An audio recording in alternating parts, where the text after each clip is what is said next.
Good morning.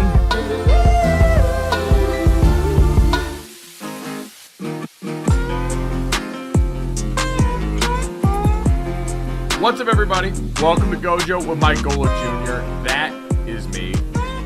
Back and with me as always, yet again, Brandon Newman. Brandon, what's going on, man? We missed you. Thank you, Mike. Thank you for saying so. I missed you as well. I missed the people. Didn't miss losing on a Sunday. Yeah, that was a tough one, man. Brandon, who, if anyone hasn't listened to this podcast before, hasn't downloaded, subscribed, rated, and reviewed, or checked us out on YouTube at the DraftKings YouTube channel under the GoJo with Mike Gola Jr. playlist and seen Brandon's purple and black tiles in his background. Brandon flying the Baltimore Ravens flag proudly. You did in your split fandom. We got a Notre Dame win this weekend. Notre Dame beat Cal. Baltimore had to take the L in order to make that happen and balance the universe. So everything comes with a price, Brandon. That's all I can say. I'm ready, though. Let's go. And I will say, for everyone that missed me last week, everything's okay. Everything's fine. I didn't take a vacation. My youngest son was in the hospital, RSV. Very serious for these youngsters, but everything is good now. Slept in the hospital bed, got the whole perspective, got things in order, realized what's important in life, all the other good stuff that comes with all these serious, life-threatening things. So, my cup is half full. Did you sleep in a hospital bed or on a hospital couch? So now they make those things turn into little cots that I got a chance to wear out with my weight, and they're probably going to need to get a new couch in there because, you ever slept in a RV? Those little beds that the table turns into the bottom of the bed? I feel like anything that turns into a bed for someone our size sleeping in it, there's always a certain amount of guilt after, because you can look and know right away that this thing doesn't look the way it did when I found it. And I hate having to walk away from it, knowing, like you said, someone's going to find this after and wonder what the fuck happened here. Oh, yes, absolutely. That's why I always say Murphy bed's the way to go. The one that comes down from the wall, like, as long as it's still a bed somewhere, not folded up, acting as a couch or a cushion or whatever the hell is, a chair, like, give me one that's just hidden in the wall. I didn't think about that. A Murphy bed retains its structural integrity because it goes straight up into the wall. You're right. All this other folding and orienting that these beds have to do in order to... They're essentially transformers, bedbots in disguise. Yes, they have to do all this other work, and so they're not going to be as good a bed, just like they're a slashy. You can't expect them to be great at both. They're usually great couches, but they're not going to be great beds in the same time. It's just too much. We're about to talk our way into a mattress subscription, so let's just move on. Give people little tastes. You know what I mean? Speaking of taste, by the way, I got to head to the Pacific Northwest this weekend. I was on the call for Washington and Michigan State. Big time upset win for the Washington Huskies. Let me tell you what, have not spent a lot of time in the Pacific Northwest. Lovely. Bellevue in Seattle, Washington. Lovely. Beautiful. Brandon, it was perfect. And you've heard me rant about what is and isn't football weather. It was about 68 degrees with a breeze coming off the water at kickoff for a 4:30 Pacific, 7:30 Eastern kick. I was in heaven. I was down on the field soaking that up. I had fed myself to the brim. I had gone over to the Pike Marketplace. I had eaten over there. I had Molly Moon's ice cream in downtown Seattle. I got to go see the original Starbucks, which I thought was going to be less impressive than it was. It was a beanery. It was the Starbucks beanery and tasting room. And I walked inside and it was Wonka's Chocolate Factory for Starbucks aficionados. It was wild, but top to bottom, fantastic weekend. Lovely people. And that stadium, they call it the greatest setting, lives up to the hype. It is a beautiful view as you look out at all the sailgaters getting ready to get drunk on boats and watch a football game.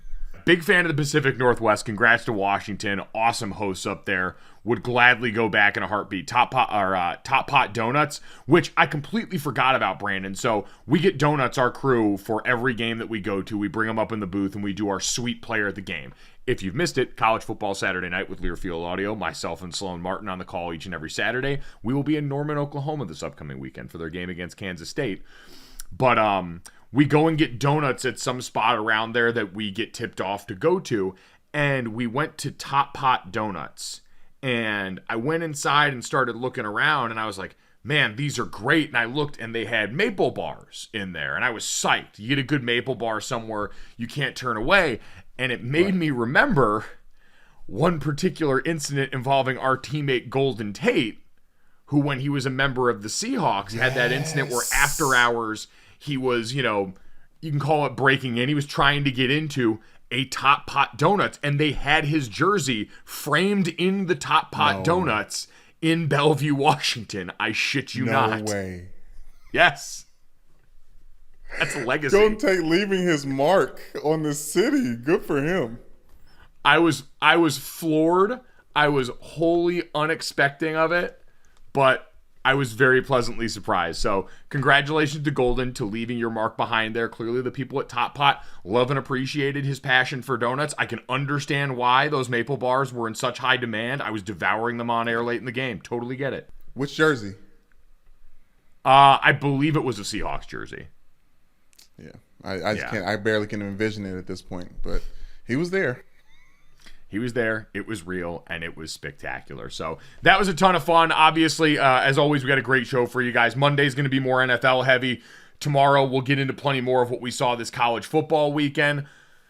A little bit fewer in the way of upsets, but a couple of important games in there. A lot of chalk up in the top portion of college football, and I think now we're starting to get into conference play going on in college football, more questions that will get answered about that group of teams around Michigan, Oklahoma State, Clemson, USC, all the like in there that sort of bottlenecked outside of the upper crust of the sport. But Brandon, the NFL just gave us too much to avoid on this Monday morning, and for anyone that missed it, there was a little bit of everything on Sunday, but I think the biggest story of the day had to be comeback wins for this Sunday. Now, we had 3 games that qualified in the comeback win category. The Arizona Cardinals came back over the Las Vegas Raiders after falling behind 20-0 during this game. The Raiders were up 23-7 with less than 9 minutes left in regulation before Kyler Murray went nuts. So we've got that game. We've got Tua Tagovailoa and the Dolphins, unfortunately, beating your Lamar Jackson-led Baltimore Ravens. The Dolphins trailed by 21 points entering the fourth quarter. Tua Tagovailoa threw 4 of his 6 touchdowns in the fourth quarter. According to ESPN Stats and Info, teams that led by 21 or more in the fourth quarter had won 711 consecutive games. The Cardinals and the Dolphins each faced 20-point deficits at halftime. It's the first time in NFL history multiple teams have overcome a 20-point deficit at halftime on the same day, according to Elias Sports Bureau. So while it's not an ESPN stat, Brandon, that is your ESPN baseball stat right there. Yeah, but also, fuck all of them other games. Baltimore, listen, we need to do better for Lamar Jackson. I want Lamar Jackson to be happy. I hope we don't give him a long-term contract and he goes somewhere and gets paid and gets protected and they can win some fucking games. Honestly, because our defense is doing him a disservice. His time spent in the NFL right now. That was the story of the end of that game, which we'll get to, but just to complete the comeback theme of this one, Flacco's Jets come back to beat the Cleveland Browns. They trailed in this game 30-17 with 2 minutes left to play before Joe Flacco, Jesus Christ. Joe Flacco led the Jets on 2 different touchdown drives, including the game-winning strike to Garrett Wilson with 22 seconds left, according to ESPN Stats and Info. Teams that were up 13 points with less than 2 minutes left had won 2,229 consecutive games. So, Brandon, we saw some historic levels of bullshit as far as the comeback victories in the NFL this weekend. I think the question here is, of the teams that we saw win, so the Arizona Cardinals, the Miami Dolphins, and the New York Jets, who are we actually buying? Who was water finding their level, and who was a rising tide in a moment that might not last? Because I look at the 3 of these and say, the Dolphins would be the only one I'm comfortable hanging my hat on. Number one, because like you said, they beat a good team. Lamar Jackson was having one of those days. 21 of 29 for 318, 3 touchdowns and no picks, including some stellar work on the ground as well. It was the kind of game where I went and retweeted the I need money picture that Lamar Jackson put up during the summer about getting paid, because this seemed like one of those days where all I thought of was Lamar Jackson walking into the Ravens front office, kicking his feet up on the desk, and saying, "You're going to pay me exactly what I want." Because again, they're up 21 points going into the fourth quarter. They've been dominating the entire day. And so it was a good Ravens day. It just showed you what was there with the Miami Dolphins, Brandon. And what was there was Tyreek Hill. Because you're right, back-end blowouts on the Ravens defense were inexcusable here. Wink Martindale is no more there, but it still seemed like a unit that was trying to harass the quarterback and putting their secondary in weird spots communication-wise that left Tyreek bleeping Hill open on the back end of that. Like the one guy that you can't have making it to the back end of that defense consistently ended up being that dude. But it just highlighted how much speed this Dolphins crew has on that offense now, because we've talked about Tyreek, we've talked about Jalen Waddle, Raheem Mostert in that backfield. You had Tyreek Hill, 11 catches for 190, Jalen Waddle, 11 catches for 171 in this game, and it was home run balls for all the wailing and gnashing of teeth about Tua Tagovailoa and arm strength and all that stuff, Brandon. The Tuanon folks have a lot to talk about in the next meeting, because that looks like a quarterback that is comfortable in his surroundings finally. This is what pained me the worst about the whole thing, Mike, was that we lost via 2-9 deep balls. Like the same balls that we were laughing about during the preseason, before preseason even started, Mike. We were laughing about these underthrown balls from Tua that Tyreek Hill had to come back to get.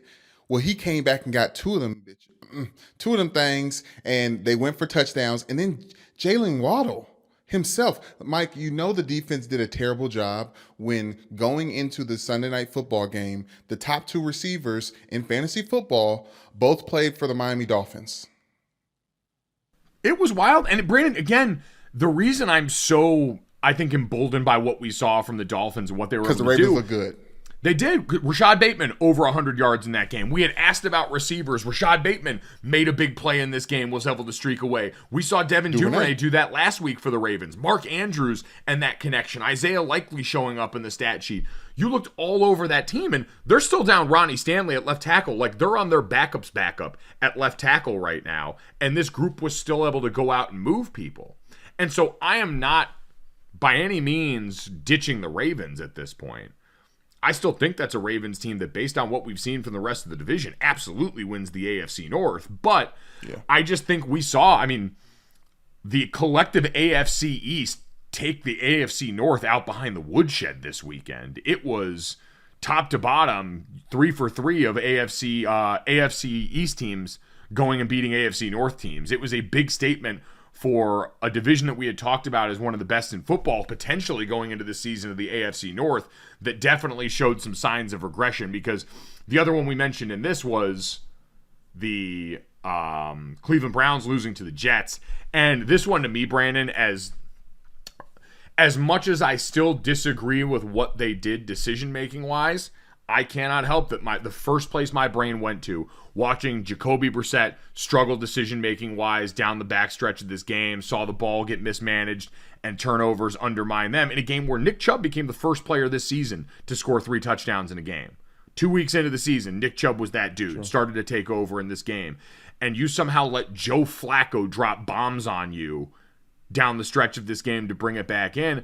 I looked and said, oh yeah, no wonder this team was desperate enough to do what they did with Deshaun Watson, because what they've assembled with the rest of this roster still only goes so far when you've got Jacoby Brissett, who is a competent starter and a definite one of the best backup quarterbacks in the league, because he can get you through a stretch of games, but over the long course, and this is not to take away from the Jets, but I don't think any of us look and say Joe Flacco's Jets are going to be the difference maker in the way that this goes. Garrett Wilson had the game-tying score before the game-winning extra point kick. He looked very good. Their rookies have been awesome. I think Sauce Gardner got a little bit dinged up in this game, so you hope that's not anything serious in the long term.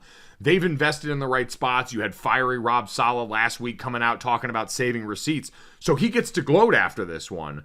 But this, to me, was much more about why we always harp on the importance of a quarterback in this league, because we have sung the praises of that Browns roster up and down. And a Jets team that was a colossal disappointment last week against the Ravens now went out against this Browns team that is working with a just above replacement level quarterback, and got themselves beat in the final minutes because they couldn't close the deal that way.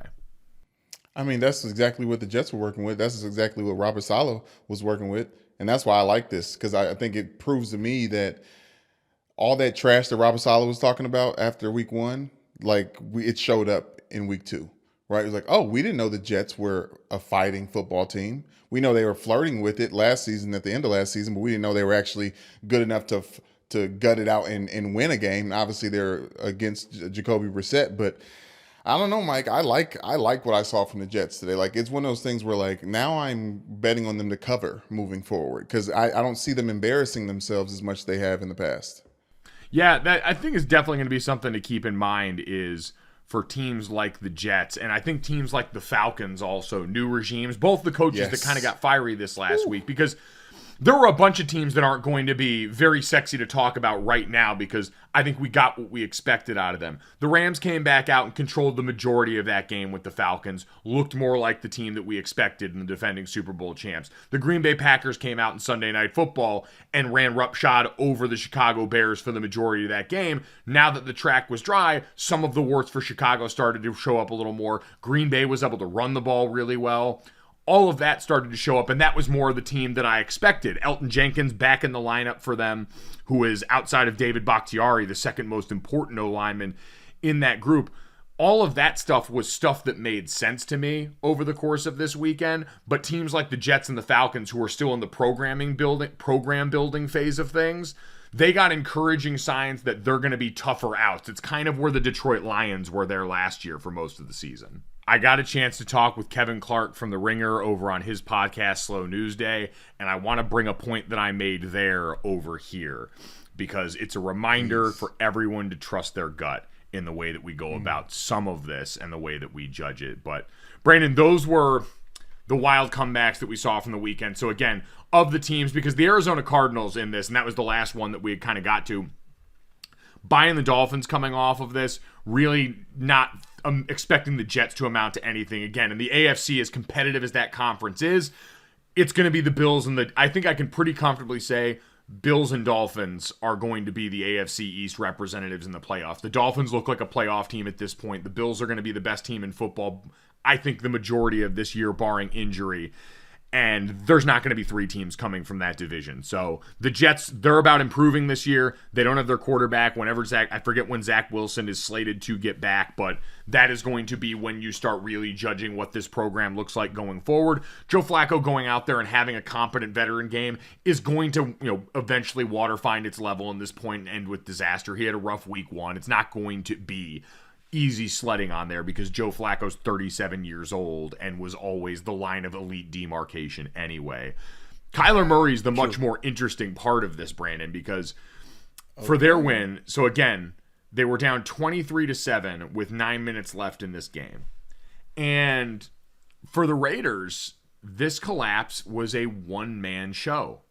This was Kyler Murray just decided his better was better than your better in the waning moments of this game. So, with time expiring in regulation, Kyler Murray scrambled around down in the low red zone and managed to score a rushing touchdown. Then on the 2-point conversion that they needed just to send this game to overtime, Kyler Murray scrambled for, I believe, 20.8 seconds and covered 85 yards on that play before ultimately delivering a strike in the back of the end zone to send that game to overtime on the 2-point conversion.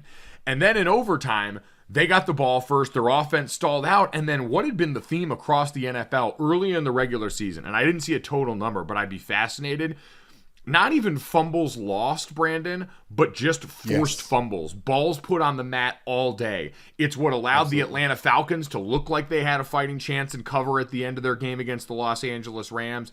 It is what kept so many teams in the game this weekend, but none more so than at the end of this one, because in overtime, Las Vegas gets the ball back, and Hunter Renfrow, who gets typecast as the wide receiver in so many ways, and I don't know how many great players that we have to see. I saw Derwin James was over with Ryan Clark and the guys on the pivot saying that that's one of the toughest receivers in the NFL to cover, and if you sleep on him, you're making a mistake. And yet we usually associate him with being a great route runner and being sure-handed. And he was the one, after we saw Cooper Kupp put it on the deck in the fourth quarter for the Rams, we saw at the end of this one, him putting this one on the mat for the Raiders. And it was twice. and able to recover one. Ultimately, the final fumble from him ends up being scooped up by Byron Murphy and returned for a touchdown, a walk-off fumble recovery touchdown by Byron Murphy in overtime, which, Brandon, I was amazed they didn't spend more time focused on this in the broadcast. He almost Deshaun Jackson'd that shit. You say almost? I think he may have. I was stunned watching that because they spent so much time replaying to see if Hunter Renfrow had given up the ball before his knee was down. If someone, they wanted to check for everything. Was anyone down by contact? Had anyone gone out of bounds and come back in and touched it first? All the usual stuff that would be a penalty.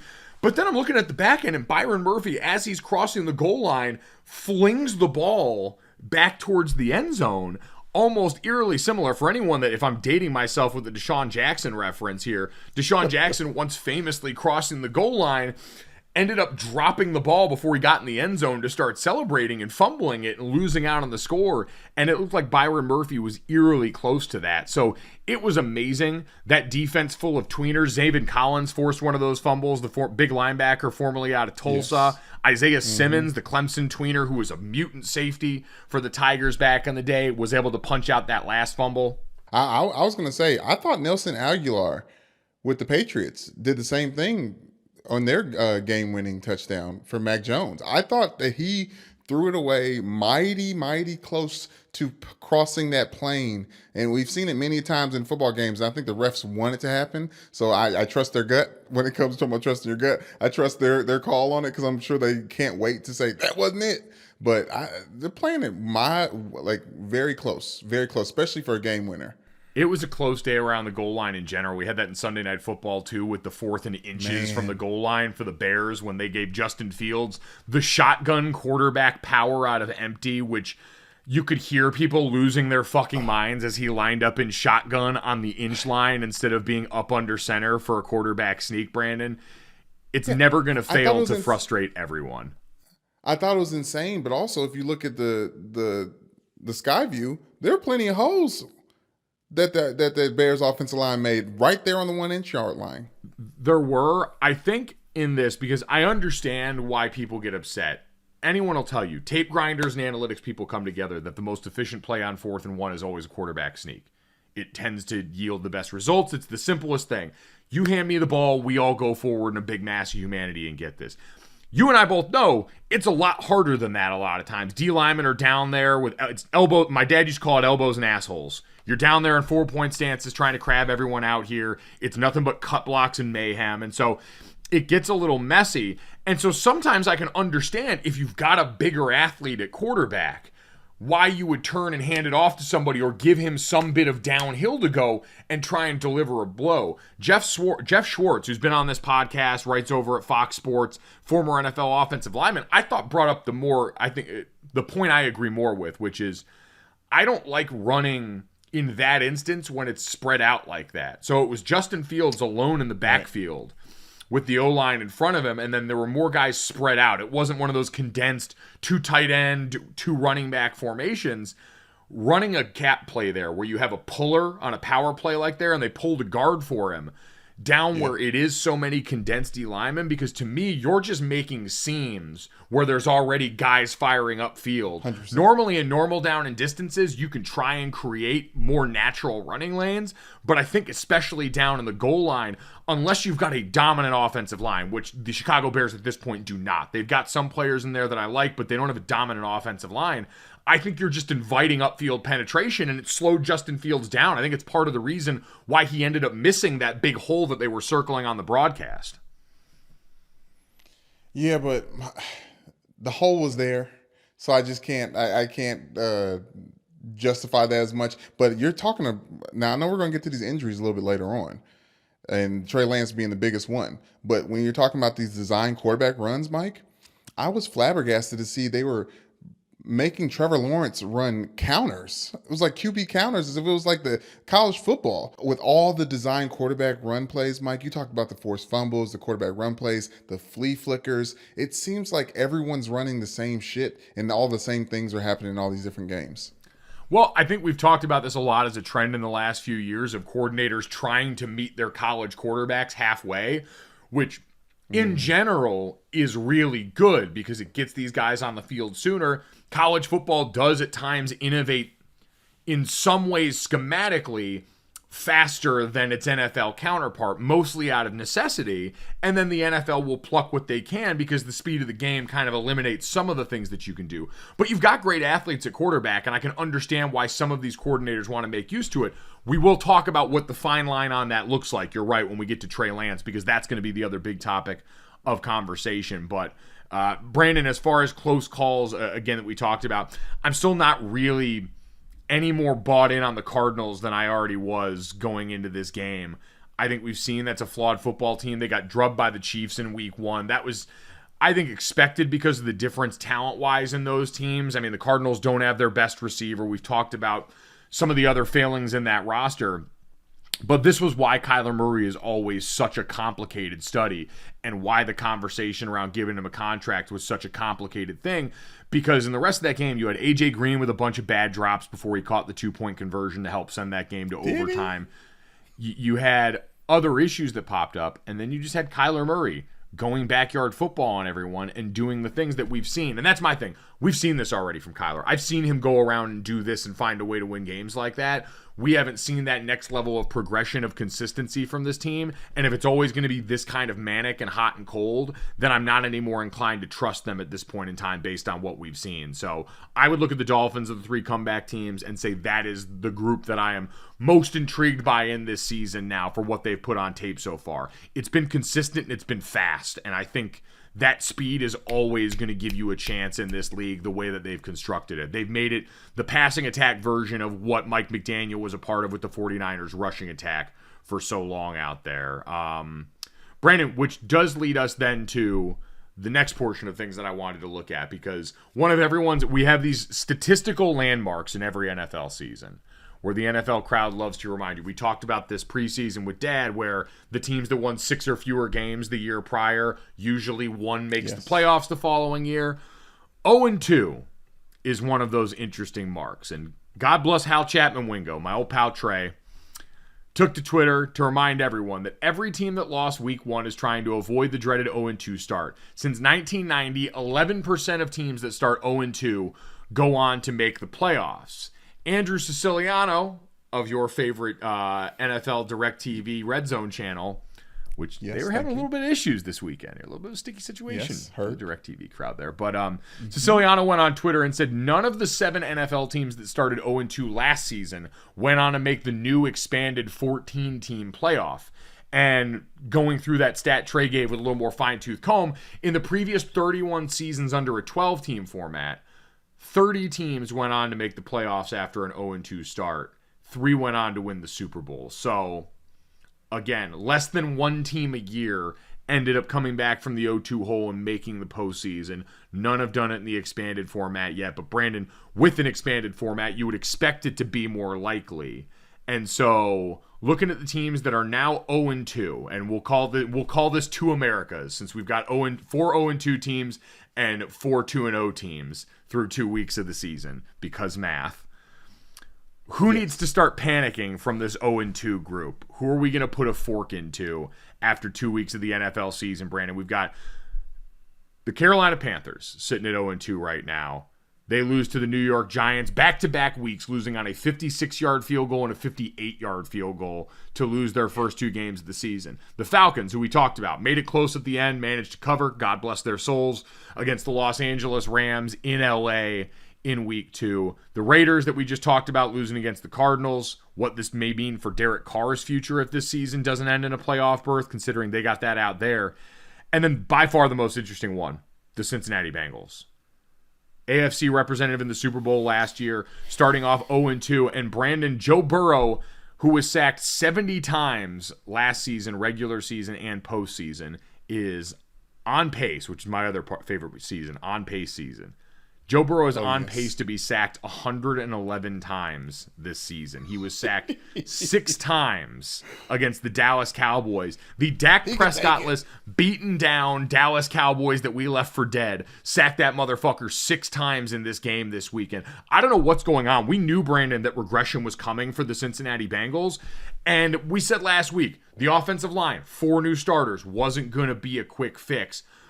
But I didn't imagine it would be this bad off the rip. La'el Collins, who they brought over and paid decent coin to at right tackle, who had been a really productive player for the Dallas Cowboys, who they brought over. He ended up undrafted because of some off-the-field stuff that ended up not necessarily being his fault coming out of LSU in college.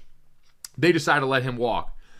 Micah Parsons, who I'm sure he saw plenty in practice last year on his way to Defensive Rookie of the Year, put him in absolute hell this game. Micah Parsons, through the first 2 weeks of the NFL, you could sell me on as the best pure pass rusher in the league right now because he has been a force on the edge. He's not the best defensive end. TJ Watt might have something to say about that on his best day, but what Micah Parsons poses to you is pure speed, unbelievable body angles and fluidity, the shit that we talk about with Von Miller, and then a spin move that has started to become a thing of folklore already. It's been insane, and seeing that kind of performance against an offensive line that knew that was the weak point of the team last year, that knew we poured all that money into it this offseason, and you haven't seen any improvement through 2 weeks. Even trying to be patient in the way that we talked about still has to be an astounding result for this team that just does not look like itself. Well, I think it does look like itself. They look like the Cincinnati Bengals, not just getting sacked up and down, but, losing games in creative ways, right? Like of all these teams that I want to put a fork in, I want to put my fork into the Bengals, but Joe Burrow is eating those sacks. Joe Burrow could get sacked 111 times and still end up in the Super Bowl just because he's that dude. So I'm still afraid of him the way people used to be afraid of Tom Brady. I'm going to say used to. I'm still afraid of Joe Burrow in that regard. But when it comes to sticking a fork in the Bengals, with Jamar Chase and Joe Mixon and Hayden Hurst, I honestly don't think you can, in your right mind, put a fork in the Bengals just yet. Now, someone else on that list, I think you can.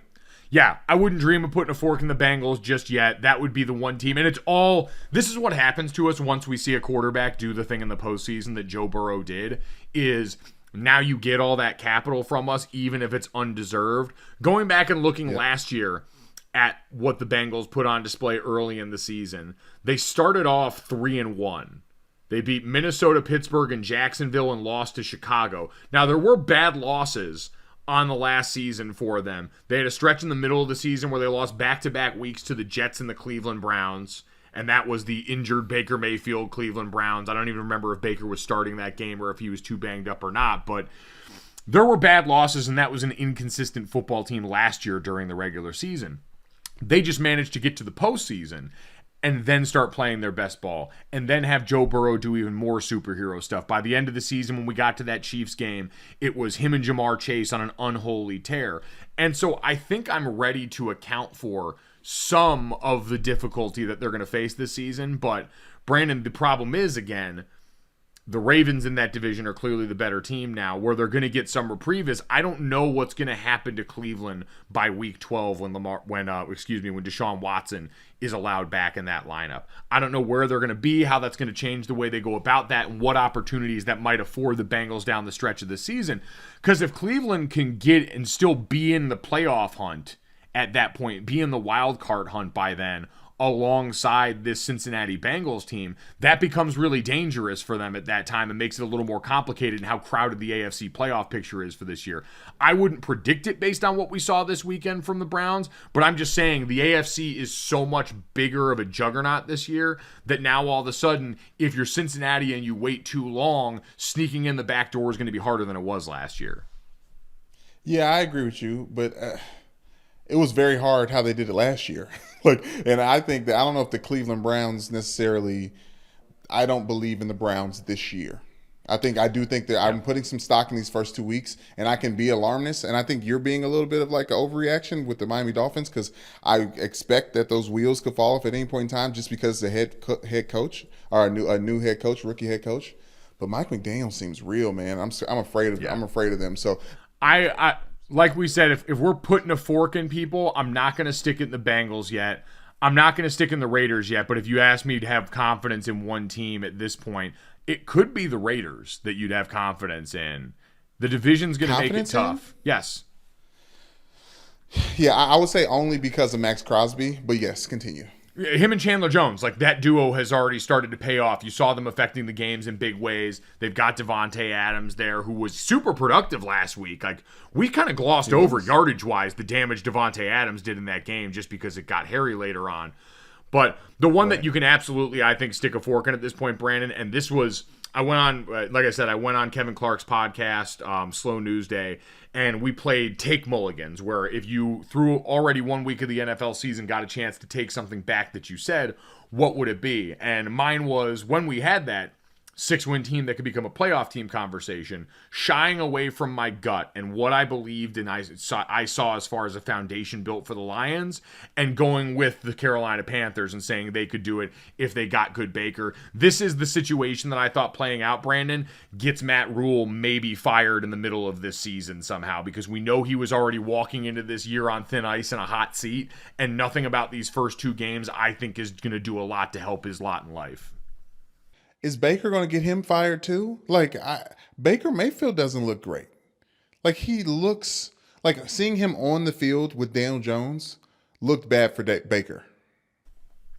Yeah, and I mean, listen, Daniel Jones is ultimately, I think, going to be what he's always been, which is wildly inconsistent. You're going to keep seeing flashes, but at this point, he just may be too far gone to save in the way people wanted Brian Daboll to. We'll see if that evens out over the course of a long season, but I think we underestimate how long that Josh Allen project took to build in the right ways, and they just don't have that time with Daniel Jones. They're going to make a contract decision on him after this year, and so I think he'll likely be playing his football elsewhere when it's all said and done for the Giants. But yeah, the Panthers, it just has not come together as fast as they've needed it to. They were another team that had to kind of remake an offensive line on the fly this offseason.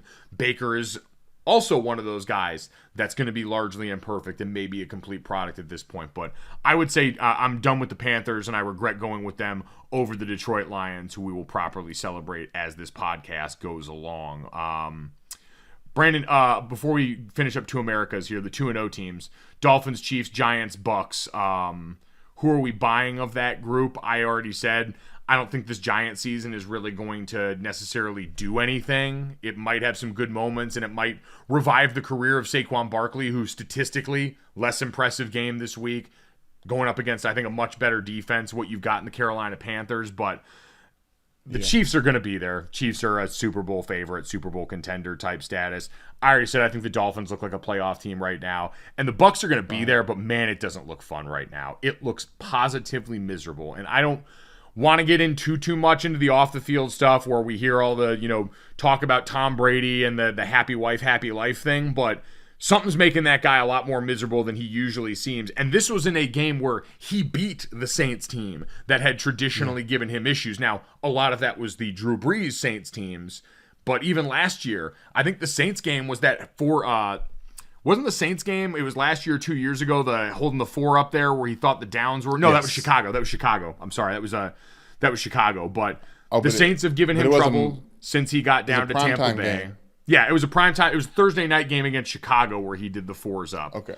But Saints have given him trouble since he got down to Tampa, and he actually win, and we still got memeable content out of him destroying the Microsoft tablet on the sideline, and it seemed like every time something went wrong, completely losing his cool. That guy looks like he is dealing with more than he's ever dealt with.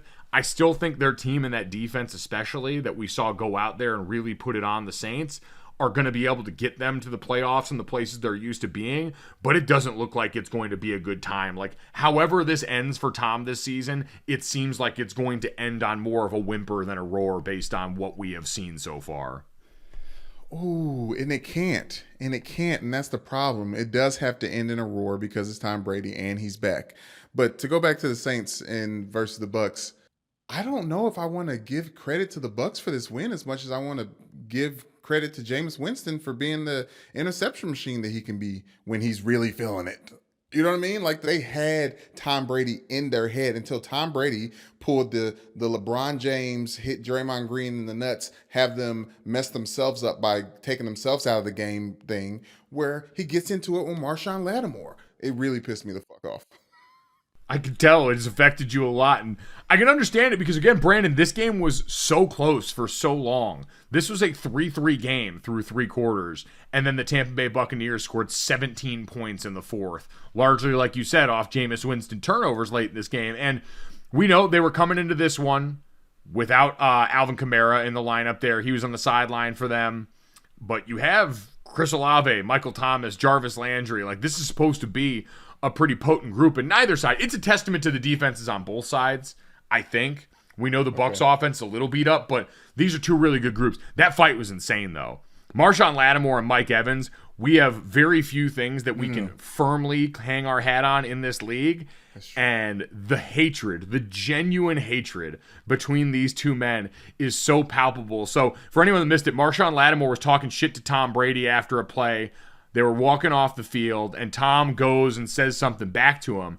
And Tristan Wirfs gets over there, their big right tackle out of Iowa. It was Leonard Fournette who first put his hands. Oh, that's right. Marshawn Lattimore. Leonard Fournette gets over there and gets in Lattimore's face because they're all taken up for Brady, and understandably so. And then Mike Evans comes from distance and full-on glass break, by God, that's Mike Evans music. Gets up under Marshawn Lattimore and blindsides him. Like, it was dirty pool. That wasn't a straight up hit. That wasn't.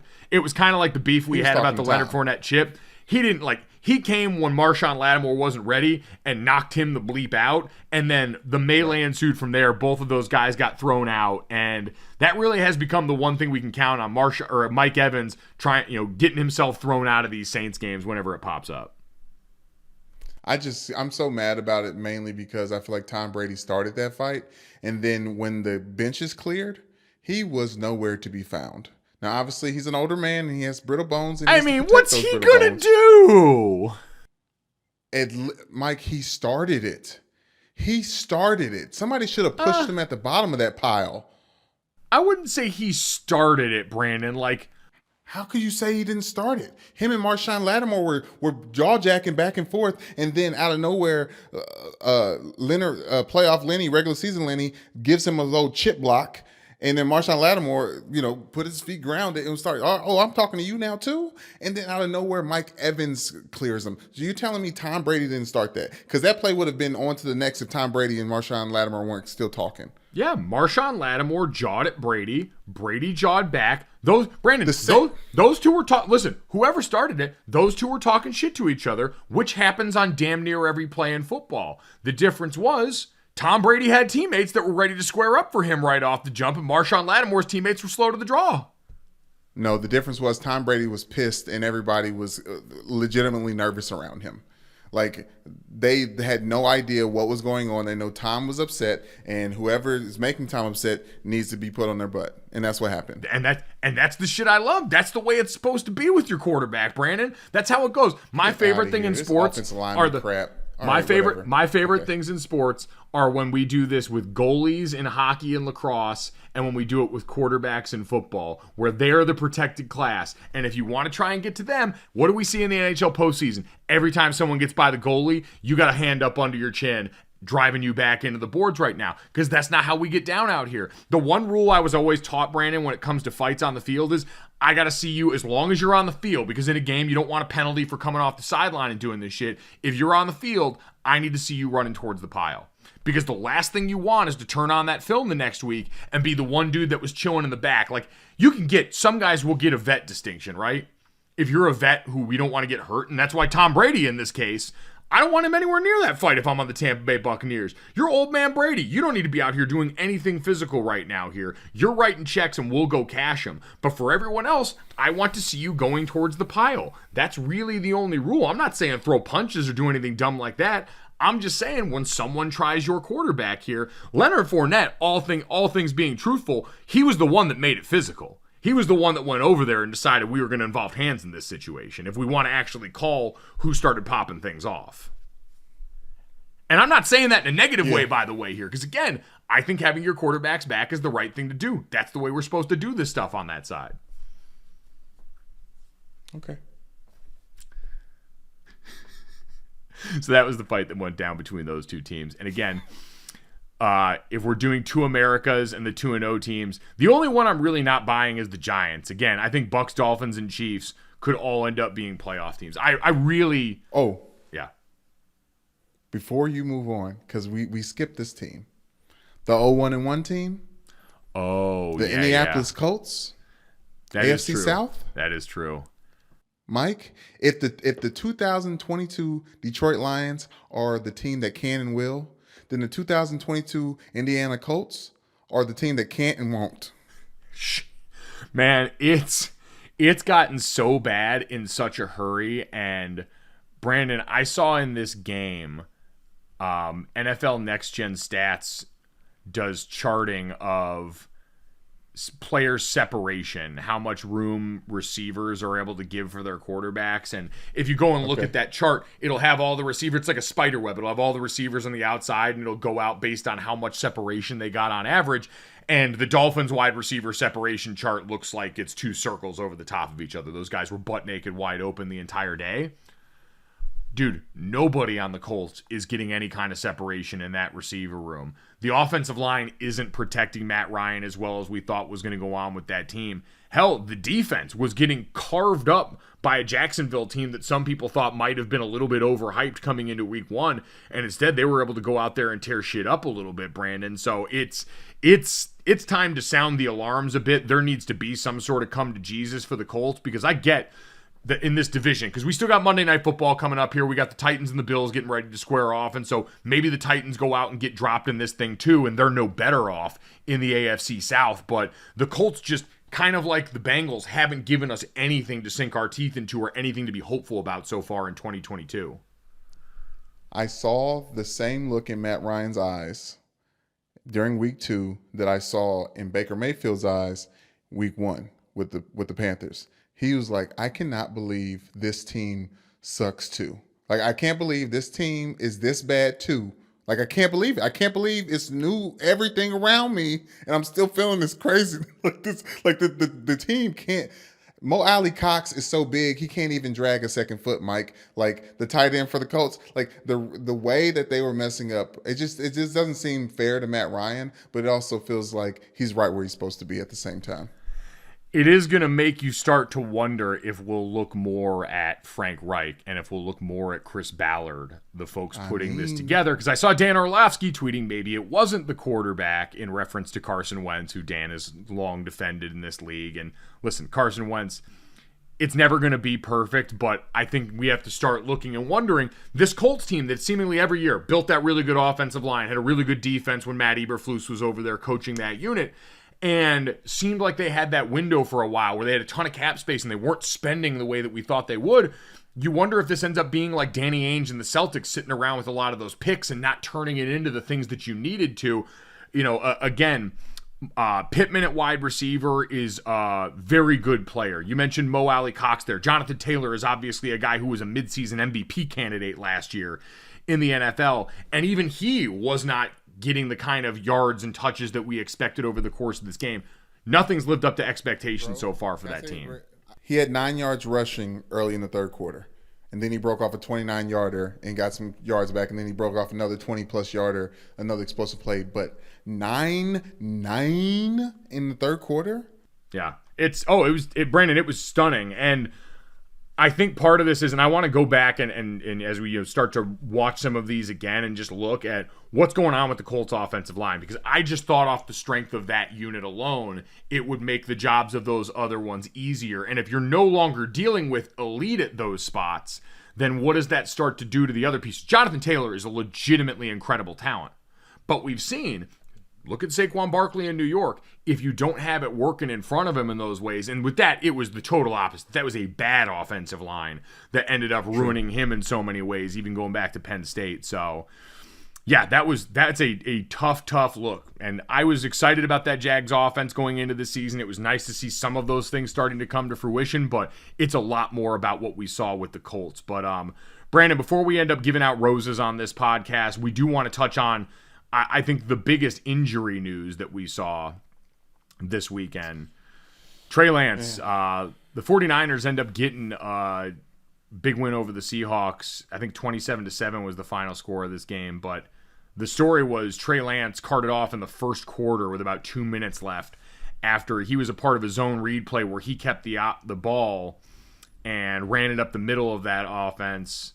He ends up going down with a bad ankle injury that, man, I really didn't need to see replayed again as much as people wanted to. That was one of those, once you see someone's foot going the wrong way, do not show it on TV anymore. Like, I understand that there might be a section of that the fan base that wants to know what happened with their players. Tell them, describe it. We don't need to see that again. That stuff is, I mean, that's Trey Lance's future, Brandon, because the way that I hear you. Way that this game 2 to 3 went, angles though. 2 to 3 angles. 2 to 3 angles I'm okay with. I'd just rather not see it again ever, man. It's one of those things that, especially once you know, it's one thing if you're replaying to try and see what happened out of ignorance, but if you've identified it in the truck as part of the broadcast and you know someone snapped something in a way that they're not supposed to, we don't need to see that again. You don't need to put a viewing audience through that. I don't think it's fair to the family or the friends of the player involved. I don't think anyone benefits from that situation, but that's just my opinion because I tend to be a little bit, I understand. There's part of me, and I've heard Dominique Foxworth make this argument for years, that people need to reckon with the violence of football and what it brings and what a part of, that's the reality when we talk about what these men are putting their bodies on the line for and doing week after week. Right. I understand and appreciate that. I think there are other ways to do it without having to show stuff like this. But Brandon, after that happens, Jimmy Garoppolo steps back in. Jimmy Garoppolo plays pretty well in this game. You know what he was Jimmy Garoppolo, the one that we've seen when healthy, for the rest of his time with the 49ers. He finished 13 of 21 for 154 yards and a touchdown in this game. Again, playing the majority of 3 quarters. Much more of this game to me was about, hey, when you get the 49ers on a normal track and not that sloppy field in Chicago covered in rain, this is a fast defense. This is an offense that's really creative rushing-wise, all the things that we knew were strengths for them. And Jimmy Garoppolo has always been a competent adult in the room who can make plays in the body of a Kyle Shanahan offense. Jimmy Garoppolo, for what it's worth also, earned an extra $350,000 on Sunday, $250,000 for playing at least 25 snaps, and an extra $100,000 for the win. Remember, his contract was full of incentives, and this was a guy that spent all training camp, Jimmy Garoppolo does deserve credit for what he did this weekend, Brandon, because he did not take reps this offseason with the ones because this was Trey Lance's team. He didn't take reps during training camp with the ones because he was still rehabbing a shoulder injury that largely affected his free agent potential this offseason and the ability of I shouldn't say free agency, but affected the ability of the 49ers to potentially move him this offseason. And so he's coming into this about as cold as possible and ends up performing really well for this team against the Seahawks team that was due to come back down to earth after last week. But I saw people, Brandon, making something and asking Kyle Shanahan about should he have been calling so many runs with Trey Lance. We saw a lot of those happen in Chicago. A lot of the stuff with Trey Lance had gone on up in the middle of these runs. I look at that as really more unfortunate than indicative of a bad trend as far as Kyle Shanahan's play calling, just because the sell with Trey Lance had always been potential in the downfield passing game, but also how Kyle could use him in this running game. And could you take a quarterback who's a really good runner between the tackles in college, albeit at FCS North Dakota State, which we know was one of the best FCS programs in the country, if not the best over the last decade plus, but he was playing against comparatively lesser physical talents on the other side on defense. He was built for that. He's an incredibly physically gifted player. So I don't have problems with using him in the run game because I think it's a great way to help settle down that guy while he develops into the passer that you wanted him to develop into. Use his gifts, make him comfortable in a way that he is naturally gifted at here. It's just unfortunate the way that it worked out. It is unfortunate, Mike, but I do think that when you're scripting a game out, I understand the concept of why Kyle Shanahan would do this and run the ball with Trey Lance because he can. right up in the middll in like the CBC gap, early in the first quarter. It seems I don't even know what type of precedent it's trying to set. You know what I mean? Running backs is one thing, kind of getting their body into the wear and tear till they finally wear a defense down, that type of stuff. But your quarterback right there in that moment, I didn't understand the decision. Not that the injury was led by the decision, but I didn't understand the decision. So he had 3 rushing attempts for 13 yards in the game before the injury happened, and yeah, we'll disagree on this one because I think this needed to be a part of the rushing attack plan when you've got Trey Lance at quarterback. I think we have all spent the last year leading up to this looking to see if Kyle would have done and integrated this last year in red zone packages. This was always going to be part of the appeal of Trey Lance. And I think we've seen for quarterbacks that have this in their bag, sometimes going out there, I would imagine, and Brandon, we know this all the time, quarterbacks and play callers have conversations early in the week all the way through the week about these are the plays I like and these are the plays I don't. These are the plays I'm comfortable with. These are the plays I feel good about. And normally we think about that in route concepts and the things that they want to call in the passing game. I'm sure with a rushing quarterback. And I always thought about this relative to Cam Newton. And I don't bring this up to say that, Trey Lance was Cam Newton, but he was a more physical runner between the tackles that would liken you more to Cam Newton than say like Russell Wilson or Andrew Luck or someone who is going to be able to work on the perimeter if they were going to be able to work at all as a part of your rushing attack. And so for Trey Lance, I would imagine there would have to be a conversation during the week. Hey, coach, based on how I'm feeling physically, this is the stuff that I'm comfortable with. These are the plays that I like here. Maybe I like where we, reverse the quarterback and the running back role to where the running back's the outside read on this and the quarterback can run power or something up inside where you're actually trying to create more space on a lot of those plays where you end up running quarterback power. You're trying to get the defense running east and west so there are fewer bodies in there for Trey Lance, and then he gets used to, all right, how do I go about protecting myself when I can in those spots, being physical when I can in those spots? I'd imagine there's got to be some conversation around that, even for a young player in Trey Lance that we know is still green as far as being a starting quarterback overall. Yeah, Listen, it's tough and it's hard to look at it now. I totally get that because we're all bummed because the one thing that I thought coming off this too is now this is for the 49ers a nightmare scenario as far as their future plans because I firmly believe that this was a playoff roster. And we know Trey Lance, the gamble there was about making it a Super Bowl winning roster. But they're going to get back to the postseason, especially as we talk about in this year's NFC. Jimmy Garoppolo's been good enough to do that when he's healthy and on the field. And I have no doubt that if he's healthy on the field now, quarterback depth is going to be something they have to continue to address right now because it is only Jimmy Garoppolo and then Brock Purdy, who's the rookie out of Iowa State, that's on their roster. It was a very good quarterback in college, had a really stellar 2020 season as Iowa State climbed the charts, was a guy that was really well regarded for a while and sort of tailed off in the last couple of years a little bit as that team lost some of their key weapons and some things changed, but they're going to have to address that in some way because, again, Jimmy Garoppolo is coming off of a shoulder injury. Like, that is not a guy that's 100% walking into this moment for all the reasons that we talked about. And so, but if they're healthy and if he can stay on the field the whole time, Brandon, they're going to make the playoffs. They're going to make the playoffs in the NFC this year.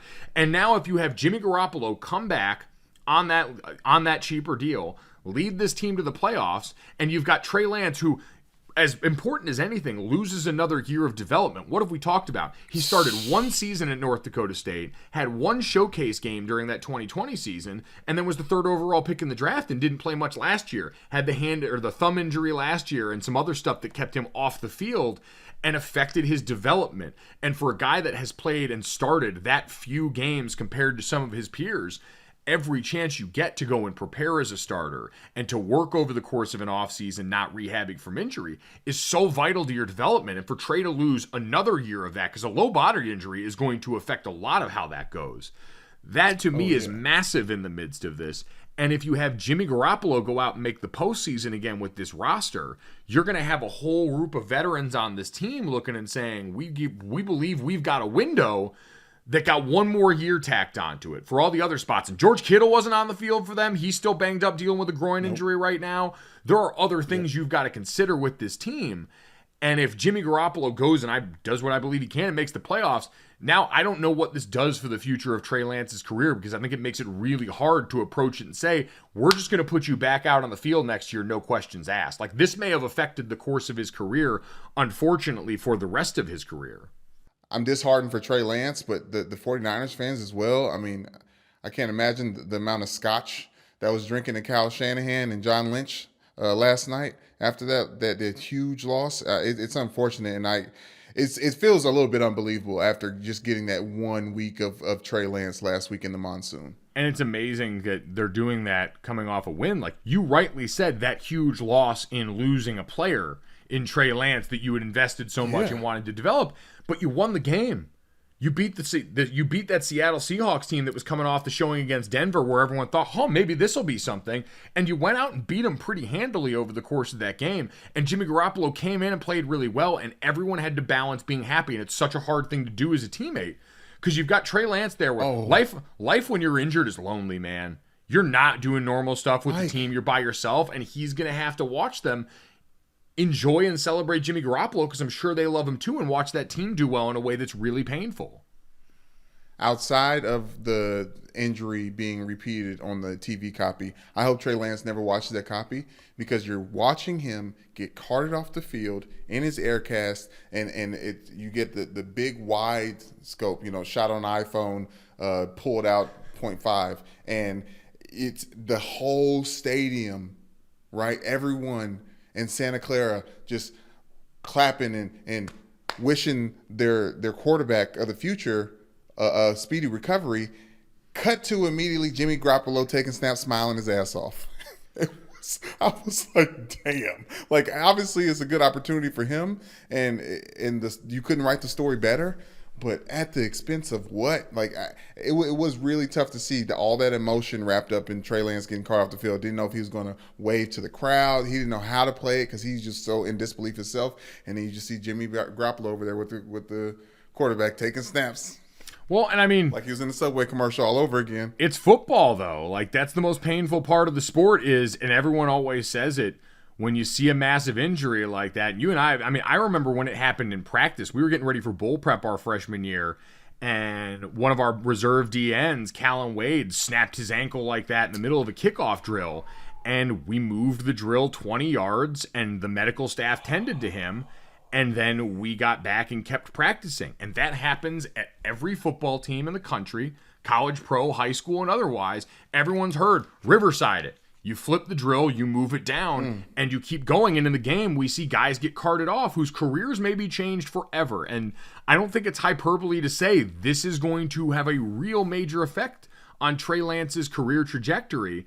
You watch him go off grappling with that right as the rest of the team gets ready to blow the whistle and keep playing a football game. And everyone else just goes out there and saw one of their friends get injured. And then you've got to process. That's always, to me, the most insane part about an athlete is you're such a narrow-minded, myopic focus that for you, you're so worried about what you're going to do the next play that you ignore the fact that you just saw football mortality stare you in the eye and that this could very really be done for any of us on any play.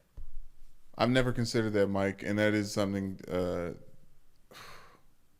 it's unreal for the players that are on the field. But I will say for Trey Lance and for anyone else, you don't have to look too far for inspiration, because I think Alex Smith is proven to show what can happen when you have that level of dedication and rehab. And I don't know, we were all kind of rooting for Alex Smith. I was trying to think about, like, when's the last time we saw a quarterback go through a horrific lower leg injury and then we were able to celebrate their accomplishments on the back end. Obviously, he was near the end of his career when that happened, but still, I think you can look at Alex Smith and have a little bit, obviously, a completely different injury, but a little bit more hope and inspiration into what can happen for Trey Lance on the other end of this. Yeah, God willing, man, would love to see a great comeback story. And again, you're right, it's not as career threatening as Alex Smith's injury was, but it's the timing. It's the second year, you're losing another year on his rookie deal as you're trying to learn to make this decision. Then you're starting to think, all right, you got 2 seasons before you've got to make a call about his 5th-year option. And that's assuming everything goes as well as we hope it does with the surgery and the recovery coming off that as we come back. And based on what we've seen in Green Bay with David Bakhtiari and all of the remnants of what happened with his ACL, don't take, even with modern medicine, I don't take that stuff for granted, because so much of this can be variable in these situations. So we wish him all the best. We really hope Trey Lance does well, but the situation got as complicated and as messy as it could possibly have for the 49ers. We talked about this, what could get Jimmy Garoppolo on the field, and injury was about the only thing we thought would do it based on where they sat, and that was what we got over this weekend. So, Brandon, we have roses that we need to give out on Monday as well. For anyone new to GoJo Show, every Monday, as a show that observes The Bachelor, Bachelorette, and soon Bachelor in Paradise, which, if anyone has never checked it out, is the premier franchise in the Bachelor and Bachelorette universe. Brandon, you making a sour face because you disagree? I just don't know what that craziness is. What's going on there? So, Bachelor in Paradise is where they take the contestants that did not win from The Bachelor and Bachelorette, right, and the ones that aren't going on to be the Bachelor or Bachelorette in an upcoming season, and they bring them to a tropical paradise location, and they bring everyone down there, and so all of them get to commingle at once. There's no one Bachelor or Bachelorette. You bring everyone down there. There's one bar that everyone gets to hang out at, and usually Wells, who is a former contestant, is the bartender on that one, does a phenomenal job, seems like a really nice guy. And they all go down there, and then you date people on the show. And the whole idea is everyone pairs up. You can ask people out on dates, but it's much more about that group there. And then how you pair up ends up determining who stays or goes. As people leave, they'll bring on other contestants from other seasons. They'll insert ones in there that were potentially controversial during seasons to try and stir shit a little bit. You get some unlikely duos that show up here. It is fascinating theater. Okay, so it's Bachelor meets Flavor of Love, but who's getting the roses? How do we decide who stays till next week? Bachelor in Paradise is all about if you are paired up with someone or not. So if you don't have a pair, it's like musical chairs? All right, yeah, I pulled up the rules, and Brandon, you are right. There are still roses, but it is about pairing off here. At the end of the week, there is a rose ceremony where either the men or the women give roses to the contestants they feel the strongest connection to, and as long as that person accepts the rose, then you're good to go. And if the people who don't get a rose, they're the ones that get sent home, and that's where some of the churn starts to happen here. So it doesn't alternate. Sometimes the men get to give out the roses, sometimes the women get to give out the roses. There's some strategy that tends to be involved in here, some people that just are naturally into each other. And so yeah, it's much more of a battle royale than like yes, one person at the top of the pile. I like the Jack and Jill roses. I like that. I'm gonna check it out. Jack and Jill roses there. And Brandon, what goes great with Paradise, Beaches, and Sunshine would certainly be our friends at Knockaround Sunglasses before we get to these roses here. Knockaround's polarized sunglasses cost around $30 a pair and are perfect for trying to go out there and find the love of your life in a tropical beach setting. They have 15 different frames that come in a multitude of colors. You got something for everybody. Brandon continues to model them for us if you're watching on YouTube right now. Styling, profiling, looking great and feeling better. He looks incredible right now. God. Every day you can find a pair to match your mood. Hell, game day, you can get them in the colors of your favorite team here. We've seen Brandon do it with Notre Dame, the Baltimore Ravens, the Lakers. Over 1 billion possible combinations in the Knockaround Custom Shop. They're perfect for going outside, going for a run, partying with your friends, or like we said, maybe Bachelor in Paradise. Maybe they'll pop up on this season. A lot of you have sent us pictures in your knockarounds. Keep doing that at GoJo Show. We love you. You look great. Very, very sexy. What you've been doing in the offseason to get ready, it shows. It's working, and you're ready for the fall. Knockaround sunglasses are high-quality, polarized sunglasses at a truly affordable price. Go check out their huge range of shades at knockaround.com and use promo code GOJO for 20% off at checkout. Again, knockaround.com. Promo code GOJO is going to get you 20% off already affordable sunglasses. Brandon, now it's time to give out these here roses here. Would you like to start us off, Brandon, with the first rose? You and I each get 2 roses to give out for people that we want to bring with us into the rest of the week here. Who is your first rose going to? Denver Broncos head coach, Nathaniel Hackett. Will you accept this rose? All right. Mike, Didn't see this one coming. I know what you're thinking, but I love a little confusion and chaos and what the F is going on in my football, Mike. I love when regular decisions are to be made and someone goes left. You know this about me. You know how my brain works. You know what the things that gets my rocks off. I love Nathaniel Hackett and the complete chaos he is using to run this Denver Broncos team. I mentioned before that Russell Wilson should have taken the control of the situation and made some decisions on his own. I think he's starting to do that. But Mike, this guy, Nathaniel Hackett, who's been calling the plays for the Denver Broncos, so far this season, shouts out to at Mace Denver, Andrew Mason, 5 goal-to-go situations so far this season. 3 field goals, 9 of possible 35 points, and a shotgun at the 1-yard line. I mean, here's another one from him. How do you have 2 delay of game penalties on field goal attempts in a single game? Oh, honestly, Brandon, Nathaniel Hackett. They also had to call a timeout on 4th and 14 because they didn't have a punt returner on the field. It was... Mike, this is the stuff that I love. This is the stuff that I love and cherish, and I can't wait. And the fact that Russell Wilson is in the middle of it, Mike, oh my gosh, this is the type of football that this is it. This is it for me. No stat lines, just complete effery.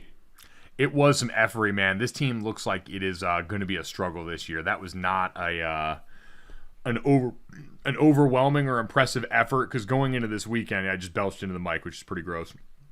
But going into the weekend, you muted it. They were one of the double-digit favorites this weekend. They were 10-point favorites over the Houston Texans, and the Texans managed to give them hell and make this a 9-16 slop fest. So I appreciate you courting chaos, literally in this sense, and giving it a rose, Brandon, and handing that to Nathaniel Hackett.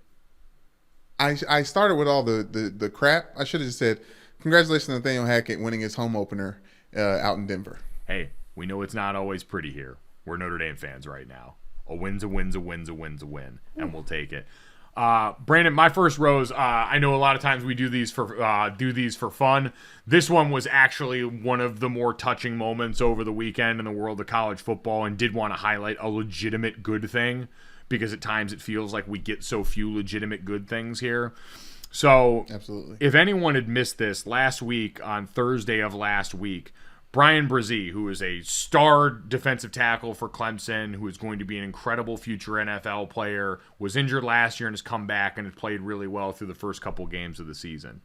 He was not with the team this weekend as they took on Louisiana Tech, because his younger sister, Ella, unfortunately passed away Thursday after a battle with brain cancer. The Clemson players in their week prior had all been wearing shirts that said Ella Strong on them, with the 11, which is Brian's number, highlighted in the middle, and had been playing in her honor, and it was incredibly sad. And for that Clemson family, for the Brzee family, obviously our thoughts and prayers are with all of you right now. It is brutal to watch a teammate and a family that you're close with have to go through that. DJ Uiagalelei was interviewed after the game by Kelsey Riggs and talked about Brian Brzee was a guy he roomed with for 3 years. That family was his family, and they all mourned that together. And so Brian Brzee, and I think this is also worth noting too, Brian Brzee didn't play in that game. So often in football, we talk about and lionize and mythologize players that go out after unspeakable tragedy and say football is their safe place, and they want that to go be a respite, and they want to go and try and play because that's what so-and-so would have wanted. He pumped the brakes and said, no, I can't do that. And there is so much valor in that, and there is so much to be celebrated in that, and saying that is just not how I am going to grieve this moment, and that's not what me and my family need or can handle right now. And there is so much strength in acknowledging that and going about it that way that Brian Brzee deserves a lot of credit for. But the rose in this case, Brandon, the love goes to Brian Brzee and that family. The rose here goes to Louisiana Tech first-year head coach Sonny Cumbie, who did not know, and Dabo Swinney confirmed this after, didn't have a relationship with Dabo before the game, did not have a relationship with Brian Brzee before the game, but the Louisiana Tech head coach came out as they were playing Clemson this weekend pregame, had the Ella Strong shirt on pregame, and then presented Dabo Swinney with a letter that he had written to give to Brian Brzee. and then a whole stack of letters that the Louisiana Tech team had written to Brian Brzee, trying to provide some semblance of comfort or at least love and well wishes during an unspeakably bad time. And Dabo just talked about how much that meant for him, and to see that gesture from Sonny Cumbie and what it says about him as a man. So just a really touching moment, man. College football can be this hellish cesspool at times. We see all the bad stuff that goes along with it, but every once in a while, when people just reach out and remember that it's human beings playing a dumbass game and moments like this shine through, you remember that you can also do things as a part of a healing process and as part of being there for somebody that it's hard to replicate elsewhere because of the strength of the relationships in these locker rooms and the bonds that you make there. Bravo to them. Bravo to them for even just making an attempt to ease the pain a bit for a player that's couldn't even make the game, because it is just a game. So thank you for shouting that out. Nope. And again, I know the segment's supposed to be light and fun. We'll get back to that, but wanted to make sure that I think got the room and space that it deserved in that one. And so that's, off to the side as its own special acknowledgement of this week. Brandon, I release you from the tension of a very serious moment about love and light and get us back to bullshitting here about jokes here. You got a last rose to hand out here. I got a last rose to hand out here. Who do you want to give it out to? Cooper Rush. Will you accept this rose? Mike, the ginger Dallas quarterback starting. Kellen Moore's left hand, right hand, whatever it is. Kellen Moore's actual muse.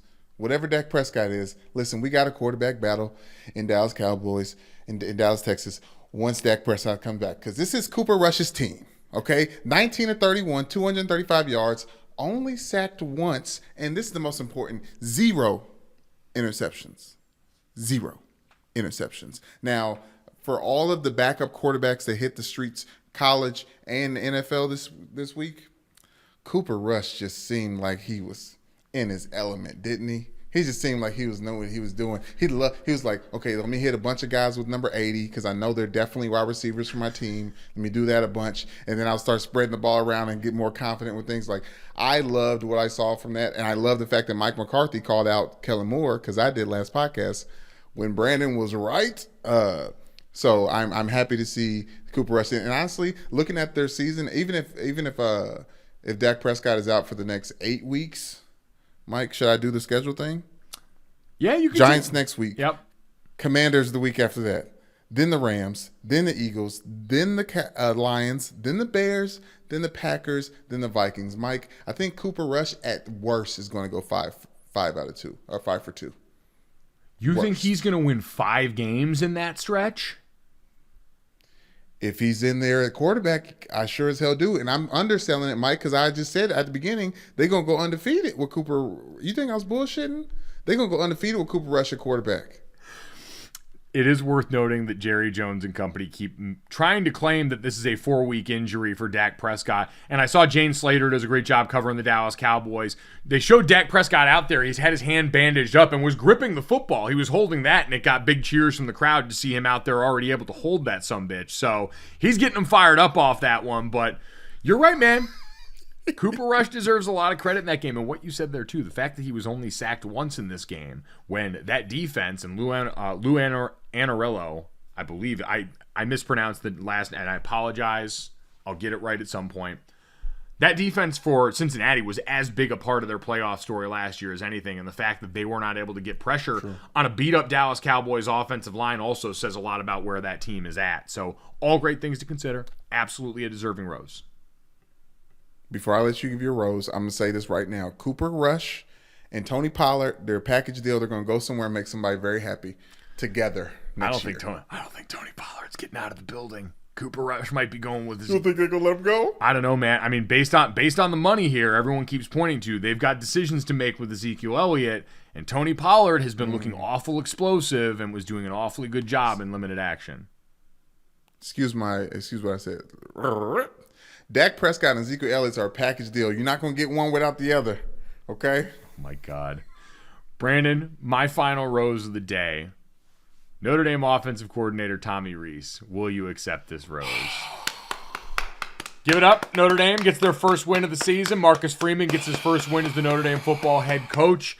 at home against Cal in a game that gave me way more anxiety down the stretch than it had any right to. Drew Pine coming in as the backup quarterback for the injured Tyler Buckner. Struggled out the gate, man. He was missing layups. They really tried to scheme him some very easy throws. Some of those RPOs where it's just you throwing a little dump off to the tight end.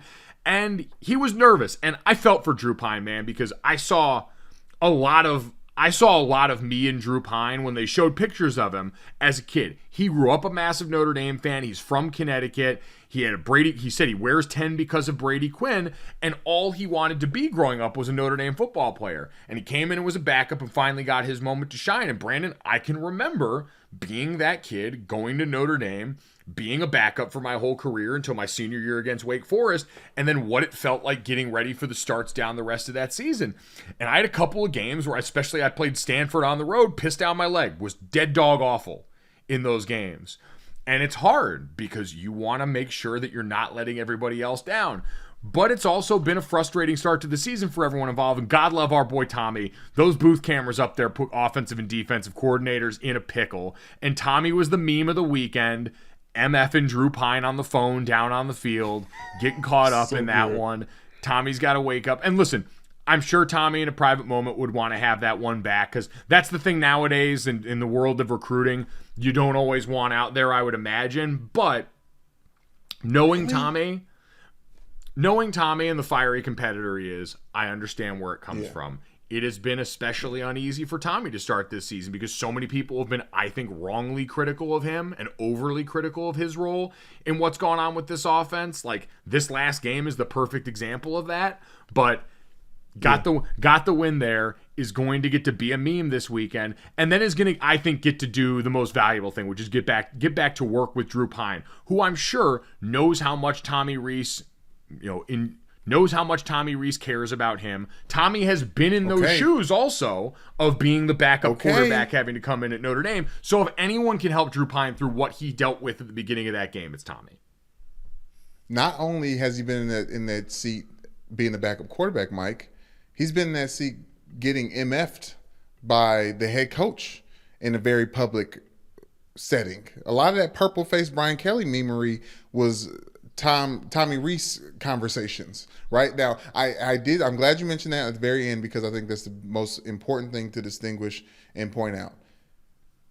I didn't think that Tommy would want that moment back because I know how much it came from a place of compassion, care, love. Like, he actually went down there and woke him up. Like, and it was one of those things, like, those offensive coordinators, defense coordinators, sometimes so far removed from their actual players, and they only get there in halftime, and they're just like, like a dog running around, and everyone just got home, just like trying to touch and sniff and smell everybody all at the same time. But I do think that it came from a place of love.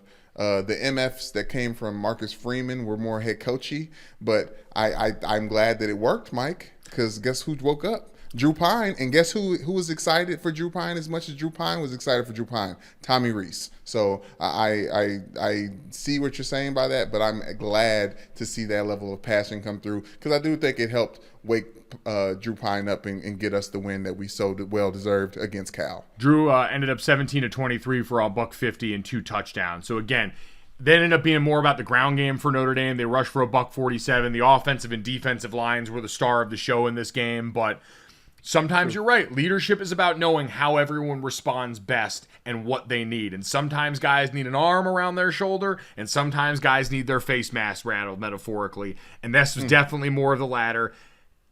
And it paid off for now. And that's what we've got. Everyone around there was frustrated. Everyone needed this moment. Everyone will be better off for it. So, Tommy, God love you, man. Incredible meme moment there. I appreciate your commitment and your production and your, contribution to meme culture on the internet. There you go. Brandon, been a full day. By the way, an update at the end of this full day. We had the thick 6 picks that got given out on Friday this past week. My 3 picks in college football. Miami Hurricanes +6 on the road against Texas A&M did not pay out. South Carolina +25 against Georgia was a bad decision in hindsight. I don't know what I was thinking with that one. Was drunk off Shane Beamer and the Mayo Bowl from last year. Florida State -2.5 against Louisville. That one ended up going well. Jordan Travis and Florida State, They went 0-4 last year they lost to Louisville at home last year to go 0-4 for the first time since the 1970s in Tallahassee. And this year, a year later, 3-0 against that same Louisville team to cap off that third one. Great turnaround by Mike Norvell and that squad there. NFL bets, Colts first half -3 was a big-time no there. The Titans and the Bills under 48 in play going into Monday Night Football tonight, Brandon. I think a lot of that's going to be about, I think the Bills, they're another double-digit favorite. I think they cover. I don't think this Titans offense has the juice right now. I think we saw Derrick Henry getting hit harder than usual, and this Bills defense seems up to the task. But I also think that Titans D-line, good enough to maybe slow down the pace and keep the whole house from burning down here as far as the over. But my favorite bet of the weekend, because this went back to what I talked about, that gut belief in what we saw in Hard Knocks and what we have seen last year from the Lions. Lions -1 against Washington.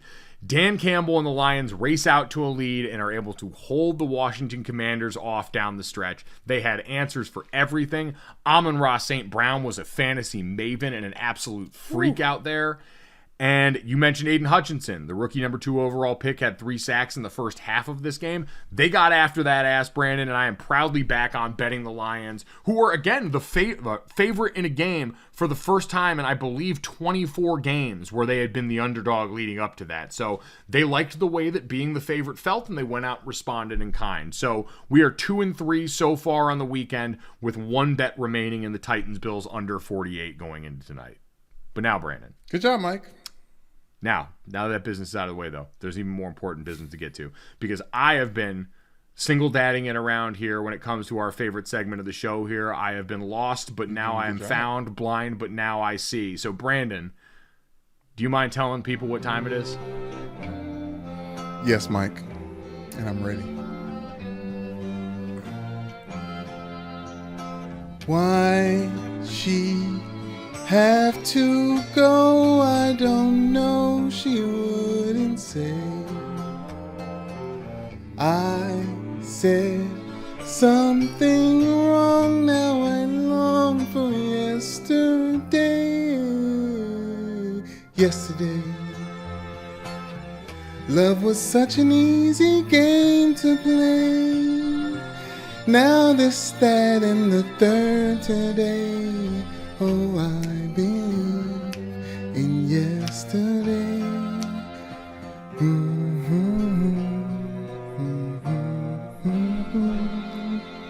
Oh, that was moving. That was beautiful. I might fucking cry. How dare you, man? That is how you make a triumphant return back to your seat at the throne at the head of this, that, and the third. And if you loved that, which I'm sure you all did, because how could you not? Make sure you download, subscribe, rate, review GoJo wherever you get your podcast. 5-star rating, review. Tell Brandon how great that, this, that, and the third was. And Brandon, thank you, sir. Since you set us off on such a good feel-good tone, why don't we start off with this, as we're dishing out love to the Detroit Lions. Man Campbell and company, doers of the damn thing, those who can and will. Also, saw another player step up and embody that this weekend. Former Arkansas offensive lineman Dan Skipper had been around the NFL for 6 years heading into this game.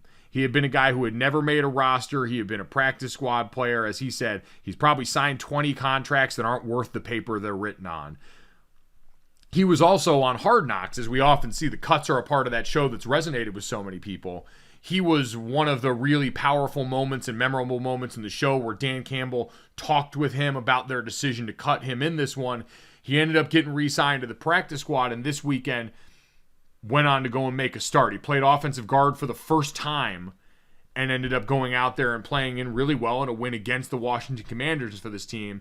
And so Dan Campbell sent him out first to the post-game press conference before anyone else to get to answer those questions and tell his story to the media.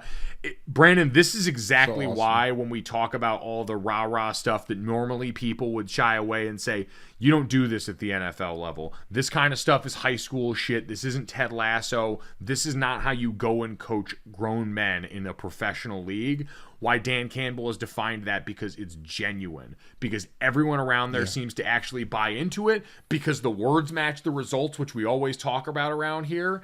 And then you get moments like this where when people go and do the things you ask of them, they're rewarded for it. That stuff matters in a locker room. If you practice and say, hey, next man up means something around here, if you preach that and then you go out and practice it, there's got to be a, hey, we're going to hold this up as what we believe this program can be. And Dan Campbell did that with this, and it certainly, hats off, I mean, my God, in this situation, to what Dan Skipper was able to do, because that's hard living, man. We got plenty of buddies that have lived. I mean, so much of the NFL is people seeing the guys that start day in and day out or make it to second contract. We got a lot of buddies who live life on the other side of that, who went around and moved their families time after time to try and hold on to practice squad gigs that are still good paying gigs, but they're practice squad gigs that do not bring the certainty or job security that go along. And this guy's done it for 6 years without seeing any sort of real payoff to what he has done there. He's been practicing with no outlet for it, finally got one and balled out. So great stuff for Dan Skipper.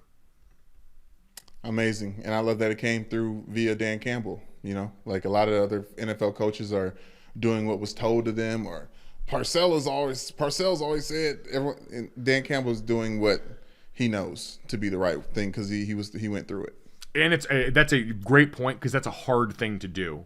We all, when we look around and start a job, I always said when I first started doing media, the worst thing I did was looked at people I enjoyed and tried too much to be them. And Dan Campbell was able to shed that so early and say, man, if they're going to kick me out of this place, they're going to kick me out for being me and doing things the way that I believe work. And so far they have. And so far this Lions team looks like one that's going to continue to make life an absolute living hell. Dan Campbell is going to treat every team like they are one ass cheek and three toes and try and beat the ever-loving shit out of them. Brandon, let's get to that, though. That is what went on in the WNBA yesterday. The Las Vegas Aces win their first WNBA title. They beat the Connecticut Sun 3-1 in that series in Game 4. Becky Hammon, the head coach of the Aces, we know the former Spurs assistant. This is her championship debut. She was the highest paid coach in WNBA history. It was a monumental moment for that franchise and what they were able to go out there and accomplish. Yeah, I mean, it was fun to listen. I'll say this: if I was a real WNBA fan, I'd been a Vegas Aces fan like a long time ago, just because I like Asia Wilson, her South Carolina through line connection with Dawn Staley is something I always appreciated, and she's just like an actual baller.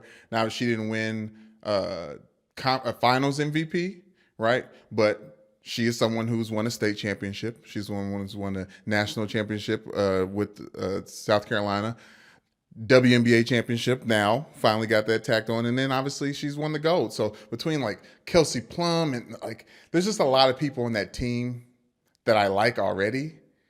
So like I'm very happy for them. And also, this is huge news, the first team for Las Vegas to win a championship from the professional sports team. Out of all these different franchises starting with the Vegas, it was the Aces that got it done first. And this goes back to something I said in the podcast a while ago talking about the Seattle sports team and what they deserve. And it was shame on me for not mentioning the Seattle Storm and the championship pedigree that they had displayed in that time when Seattle was looking for sports heroes. They've got them in the Storm. Oh, true. And you're absolutely right for what the Las Vegas Aces have done in a city that's now starting to latch on to pro sports in a meaningful and real way here. They got a place to look at now. You mentioned Chelsea Gray, who was an absolute madwoman the entire postseason run. But if you saw the WNBA trending on Twitter, chances are it was because of something Chelsea Gray had done somewhere along the way. You mentioned Kelsey Plum, who was balling out on the IG stories after in the celebration. I think I saw her eating a post-game meal and said, "I'm too faded to taste this right now." It was the Colonel Sanders, to quote the great Colonel Sanders, "I'm too drunk to taste this chicken." I'll say I became a Kelsey Plum fan I was already kind of a fan, but during the playoffs, Nekias Duncan asked her a question about her setting picks, and she said, "My family's a football family. I come from football. Like, I go out there on purpose and let somebody feel my body. I throw these picks with authority." So as soon as I heard it, I was like, "That's it." I was wondering what it was about you, miss. That's it. You're football. You're from football. Thank you. I see you, and I appreciate you. By the way, in making things self-interested about us here, we'd be remiss if we didn't deal out some Notre Dame love. Jackie Young, a part of this Aces team, 2022 WNBA champion, 2020 Olympic gold medalist, and 2018 NCAA champion. She joins Ruth Riley as the only other Notre Dame player to secure the triple crown of women's athletics at that level in that particular sport. So big ups to Jackie. And I see you, Ruth. Yeah. I can say, by the way, Ruth Riley, whose poster was on my wall as a kid, absolute baller, Notre Dame GOAT, all-timer. Love to Saw hear her it. at Chipotle back on campus when she was finishing up her MBA. Huge legend, true to the game. Becky Hammon, by the way, as we mentioned, the first person in WNBA history to win a title in her first season as coach. Yes. So pretty cool moment for there. I know there was a lot of conversation at the beginning of the season about how her pay relative to the pay of the women in the W. I know there have been lots of strides made on that front. The last CBA that these women negotiated went a long way in that. Becky Hammon getting more pay is, I think, another step in the right direction. This is a sport with a lot of positive momentum, ratings-wise, what the turnout you saw for the Vegas Aces in their home arena, the amount of fans packed out for there, a lot of really good momentum for the W coming off this 2022 season as these women continue to ball. But Brandon, let's get to the third. Yes. Because third is a little bit close to home.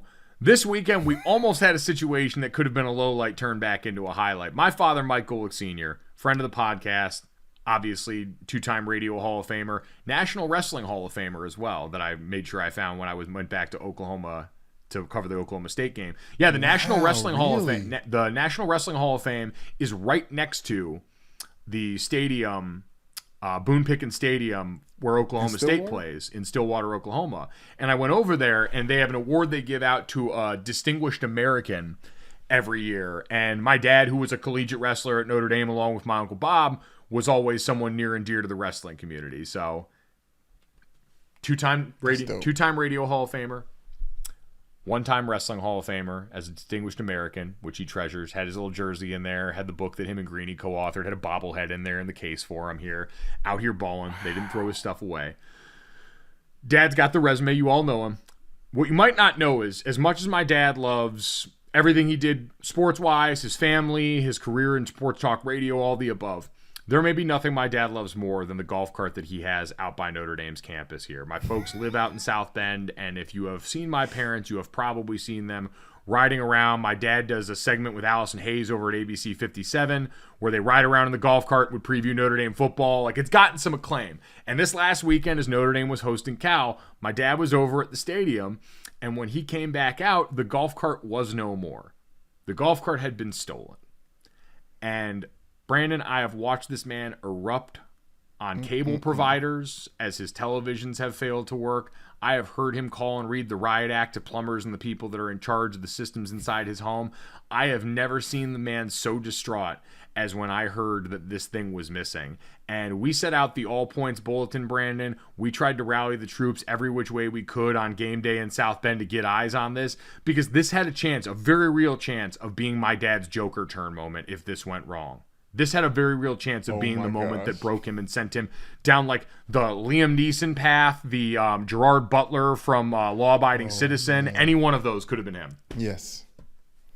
I honestly, I was going to say, if you are lucky, you've had a ride in this golf cart. Like, this is a coveted, like, it's the holy grail of golf carts around Notre Dame, which is God country. And I understand blasphemy. Like, I know what I'm saying here. So whoever it was, Mr. Sticky Fingers and Sticky Foots, to pull off with the Gullick golf cart. And I think you guys, we had, look, I said didn't we have the winners of the Subpar Classic there this weekend? I'm sure he was carting around some distinguished guests. We had you're right. We had esteemed guests in town, people that were generous enough to help out our family's foundation and give back to the South Bend community that were in town taking in the Cal game.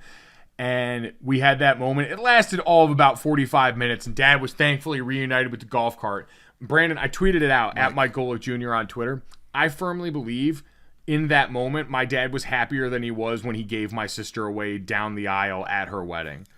I had not seen joy like that in quite some time. There are very few things in this world that I think he cares about to that level. And being able to comfortably drive not only him, but his two pugs, Hank and Harry, and their bulldog, Ted, over to campus. They want to make sure that he can do that still, and thankfully he can. So shout out to Dad, shout out to Cooler Heads Prevailing, and honestly, shout out to whoever stole that for either deciding it was just a joyride or seeing that the alarms had been sounded and making the business decision that they did not want the distinction of being hunted by my dad for sport for the rest of their days on Earth.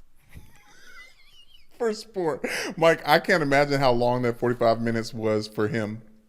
Brandon, I almost had to step away from my job. I was getting ready to call that Washington game, and I was walking into the stadium, and I got that, and I was almost like, guys, I have to go. This is a situation, and this could break my father in ways that have repercussions for the world.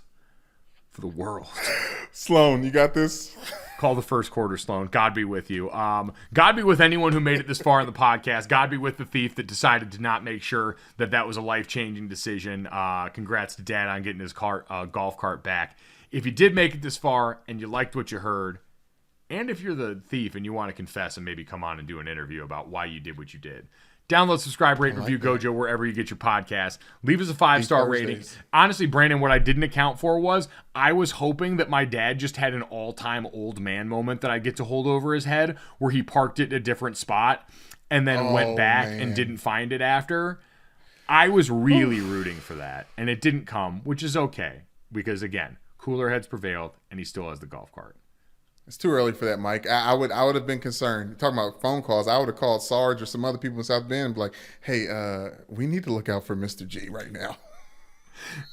Like I said, everybody comes out winning on this one. Download, subscribe, rate, review GoJo wherever you get your podcast. Leave us a 5-star rating. Leave us a review. Tell us how much you enjoyed it. Head on over to the DraftKings YouTube page and check out the GoJo with Mike Golick Jr. channel. Brandon's doing a great job getting the videos up of all of our great guests so you can see what their faces look like as we go along. Smash the thumbs up button on them. Let DraftKings know that we're doing a good job for you. We greatly appreciate it. Thanks so much. Enjoy the Monday Night Football doubleheader tonight. We got Eagles and Vikings, who were 4-5 in my power rankings this last week, getting ready to duke it out. We'll see how that goes. And then we've got the Bills and the Titans that we talked about here. Friend of the podcast, Dan Orlovsky, is going to be on the call for the early slate of games in Buffalo, the Tennessee and Buffalo game. So good luck to Dan. Good luck to that crew. Looking forward to it. Everybody have fun. We'll talk to you tomorrow.